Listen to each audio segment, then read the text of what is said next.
Kidney আমাদের শরীরের অন্যতম গুরুত্বপূর্ণ একটি অঙ্গ। এটি মূলত শরীরের ছাঁকনি হিসেবে কাজ করে। রক্ত পরিশোধন করে ময়লা ও বর্জ্য পদার্থ প্রস্রাবের মাধ্যমে বের করে দেয়।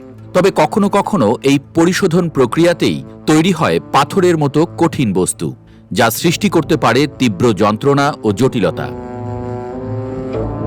বাংলাদেশে হঠাৎ করে কিডনি রোগীর সংখ্যা বাড়ছে আশঙ্কাজনক হারে। বিশেষজ্ঞরা বলছেন এর অন্যতম প্রধান কারণ কিডনিতে পাথর। শুধু ব্যথা নয়, সময়মতো চিকিৎসা না নিলে এই পাথর কিডনির কার্যক্ষমতাও নষ্ট করে দিতে পারে। বিশ্বজুড়ে প্রায় 10% মানুষের জীবনে কোনো না কোনো সময় কিডনিতে পাথর হওয়ার অভিজ্ঞতা হয়। আশঙ্কার বিষয় হলো এই রোগে পুরুষরা আক্রান্ত হন নারীদের তুলনায় প্রায় 3 গুণ বেশি। এখন প্রশ্ন হলো, কিডনিতে পাথর হয় কেন? পানি কম খেলে বা গরম আবহাওয়ায় কাজ করে যদি শরীরে পানিশূন্যতা তৈরি হয়, তাহলে প্রস্রাবের ঘনত্ব বেড়ে যায়। এতে প্রস্রাবের মধ্যে থাকা লবণ ও খনিজ পদার্থ একত্রিত হয়ে তৈরি করে ছোট ছোট স্ফটিক বা পাথরের বীজ। বারবার ইউরিন ইনফেকশন হলে শরীরে সাইট্রেট, ম্যাগনেসিয়াম এবং জিঙ্কের পরিমাণ কমে যায়। অথচ এই উপাদানগুলো পাথর গঠনের বিরুদ্ধে কাজ করে।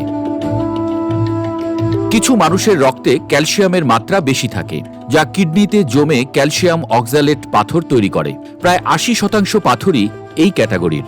যাদের গেঁটে বাত রয়েছে বা রক্তে ইউরিক অ্যাসিড বেশি, তাদের ক্ষেত্রে ইউরিক অ্যাসিড পাথর হওয়ার ঝুঁকি থাকে। প্যারাথাইরয়েড গ্রন্থির অতি সক্রিয়তা কিডনিতে বারবার পাথর তৈরি করতে পারে। কিডনিতে পাথর প্রতিরোধে আপনার কি করণীয়? প্রতিদিন অন্তত আমাদের 10 থেকে 12 গ্লাস পানি পান করা উচিত। পানি শরীরের বর্জ্য তরল রাখে এবং পাথর জমার আশঙ্কা কমায়। ওজন অনুযায়ী হিসেব করলে প্রতি কেজির জন্য 40 থেকে 45 মিলিলিটার পানি পান করতে হবে। অতিরিক্ত ক্যালসিয়াম গ্রহণ করা থেকে বিরত থাকুন। তবে প্রয়োজনীয় ক্যালসিয়াম খেতে হবে দুধ, দুগ্ধজাত খাবার, বাদাম ইত্যাদি থেকে। ইউরিক অ্যাসিড বাড়ে এমন খাবার যেমন লাল মাংস, সামুদ্রিক মাছ ও ডাল, এইগুলো খেতে হবে পরিমিতভাবে। ভিটামিন সি সমৃদ্ধ খাবার যেমন লেবু, আমলকি, জাম্বুরা খেতে হবে বেশি করে। শরীরে ভিটামিন ডি এর ঘাটতি পাথর তৈরির ঝুঁকি বাড়াতে পারে। তাই সূর্যের আলোতে থাকা ও ভিটামিন ডি সমৃদ্ধ খাবার খাওয়া গুরুত্বপূর্ণ।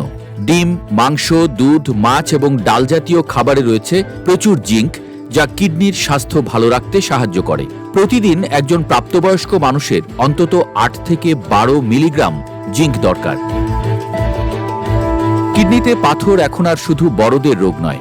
অপর্যাপ্ত পানি পান, অনিয়ন্ত্রিত খাদ্যাভ্যাস এবং দীর্ঘস্থায়ী সংক্রমণের কারণে শিশুদের মাঝেও এটি দেখা যাচ্ছে।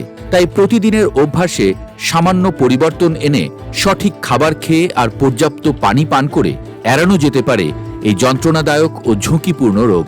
কিডনিকে সুস্থ রাখতে সচেতন হন, নিয়ম মেনে চলুন।